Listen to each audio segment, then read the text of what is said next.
Revenant au travail incorrect des centres, je dois dire qu'il remplit pratiquement toute notre vie. Nos impressions absentées, nos impressions vacantes, notre manque d'impression, notre lenteur dans la compréhension de nombreuses choses, souvent notre identification et notre considération, même notre mensonge, tout dépend du travail incorrect des centres. L'idée du travail incorrect des centres n'entre pas dans notre façon de penser, ni dans notre compréhension commune. Nous ne voyons pas tout le mal qui fait ce travail incorrect, toute l'énergie qu'il consomme, sans nécessité, toutes les difficultés qu'il nous crée. Cette ignorance du travail incorrect de notre machine est généralement liée à la notion illusoire que nous avons de notre unité. Lorsque nous comprenons dans quelle mesure nous sommes divisés en nous-mêmes, nous commençons à réaliser le danger qui représente ce fait, que l'un de nous-mêmes travaille à la place d'un autre, sans le savoir. L'homme qui veut étudier et s'observer, il devrait donc étudier et observer non seulement le travail correct de leur centre, mais aussi leur travail incorrect. Il est nécessaire de connaître tous les types de travaux incorrects et leurs traits caractéristiques chez certains individus. Sans connaître leurs propres imperfections et défaits, il est impossible de se connaître. Et au-delà des défauts communs pour tout le monde, chacun de nous a ses propres défauts particuliers d'eux-mêmes qui devraient être étudiés au bon moment. Comme je l'ai déjà remarqué au début, l'idée que l'homme est une machine, mise en action pour les influences externes. Ce que la science ne sait pas, c'est que, premièrement, la machine humaine n'atteint pas son niveau d'activité normal et fonctionne bien en dessous de ce niveau. C'est-à-dire qu'il ne donne pas toute sa capacité et ne fonctionne pas avec toutes ses pièces. Deuxièmement, malgré de nombreux obstacles, la machine humaine est capable de développer et de créer des niveaux de réceptivité et d'action très différents. Nous devons parler maintenant des conditions nécessaires au développement, comme il faut rappeler que le développement est possible et également très rare et nécessite de nombreuses conditions externes et intérieures. Quelles sont ces conditions? Le premier est que l'homme doit comprendre sa situation, ses difficultés et ses possibilités. Il doit avoir un très fort désir de sortir de votre état actuel ou un grand intérêt pour le nouvel état inconnu que le changement devrait apporter. En bref, il doit ressentir un dégoût violent pour son état actuel ou une attirance vivante pour l'état futur qu'il peut réaliser. Ensuite, vous devez avoir une certaine préparation. L'homme doit être capable de comprendre ce qui lui est dit, doit, en outre, se retrouver dans une bonne condition extérieure, avoir suffisamment de temps pour étudier et doit vivre dans un environnement qui rend possible une telle étude. Nous ne pouvons pas énumérer toutes les conditions nécessaires, mais tout d'abord, ils détiennent une école.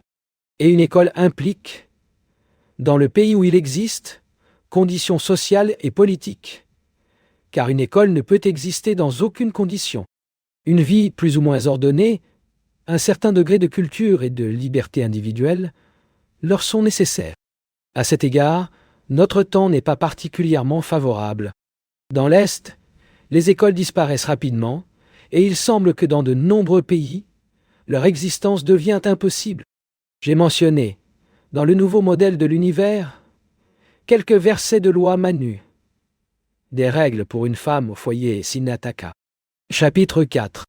Cela ne réside pas dans un pays gouverné par Sudra, ni dans un pays habité par des hommes méchants, ni dans un pays conquis par les hérétiques, ni dans un pays où les hommes des castes inférieures abondent pour 79, qui ne reste même pas l'ombre d'un arbre en compagnie de personnes dégradées, ni de Chandals, les plus bas des hommes, ni des Pukasa, ni des hommes. Numéro 22.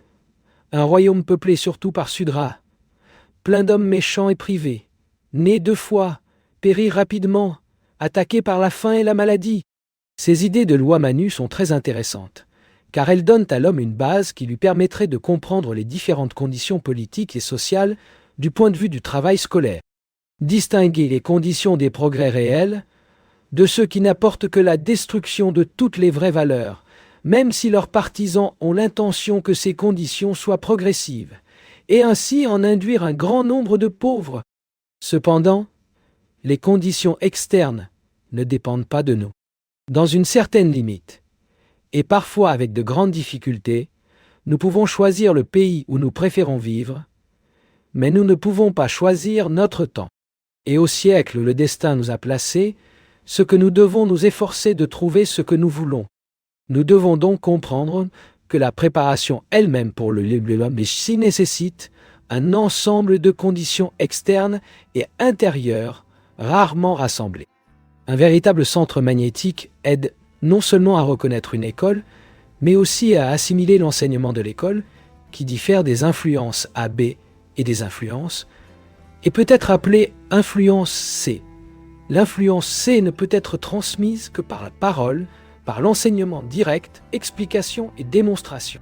Lorsque l'homme trouve l'influence et est capable de l'assimiler, il est dit que, à un certain moment en lui-même, dans son centre magnétique, est libéré de la loi de l'accident. À partir de ce moment, le centre magnétique a joué son rôle. Il a conduit l'homme à une école ou l'a aidé à faire ses premiers pas sur elle. Dès lors, les idées et les enseignements de l'école remplacent le centre magnétique et commencent à pénétrer lentement dans différentes parties de la personnalité, puis, au fil du temps, à l'essence. Beaucoup d'informations peuvent être réunies avec les écoles, leur organisation et leur activité, lisant et étudiant simplement les périodes de l'histoire dans lesquelles les écoles étaient plus abordables. Mais il y a certaines choses qui ne peuvent apprendre que dans les écoles elles-mêmes. Et les explications des principes et des règles de l'école occupent une très grande place dans leur enseignement. L'un des principes les plus importants qui sont appris de cette manière est que le véritable travail de l'école doit être effectué simultanément en 3 lignes. Un travail sur une ligne ou un travail à 2 lignes ne peut pas être vrai. Devoir scolaire. Quelles sont ces 3 lignes? Lors de la première conférence, ces conférences ne sont pas une école. Maintenant, je serai en mesure d'expliquer pourquoi ils ne sont pas une école. Un jour, lors d'une conférence, a posé cette question. Ceux qui étudient ces travaux d'enseignement pour eux-mêmes ou travaillent pour les autres? Je vais y répondre maintenant. La ligne de travail.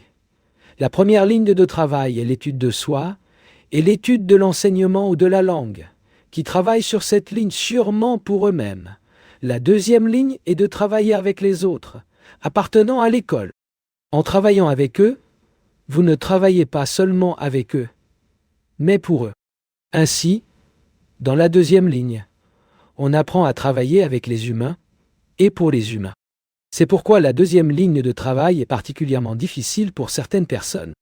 Dans la troisième ligne, vous travaillez pour l'école. Pour pouvoir travailler pour l'école, il est nécessaire tout d'abord de comprendre le travail de l'école, de comprendre ses objectifs et ses besoins.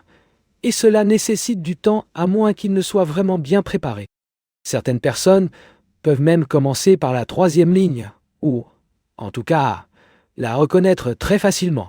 Quand il a dit que ces conférences ne sont pas une école, je voulais dire qu'elles ne permettent qu'une seule ligne de travail, c'est-à-dire l'étude de l'enseignement et l'étude de soi. Il est vrai que le fait même d'étudier ensemble permet aux hommes de verrouiller les connaissances avec la deuxième ligne de travail. Au moins, ils apprennent à se supporter.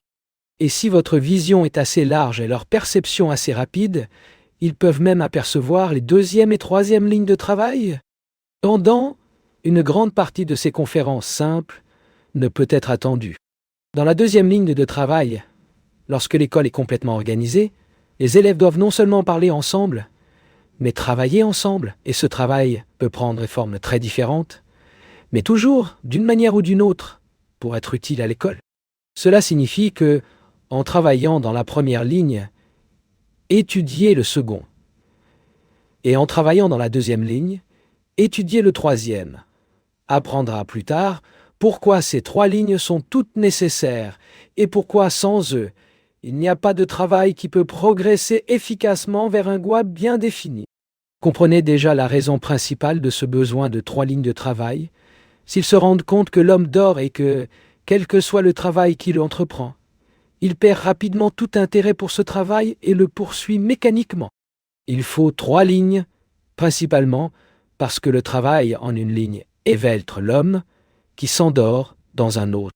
Si nous travaillons vraiment sur 3 lignes, nous ne pouvons jamais tomber totalement dans le sommeil. En tout cas, nous ne pouvons pas dormir aussi bien dès que possible. Nous serons constamment réveillés et verrons que notre travail s'est arrêté.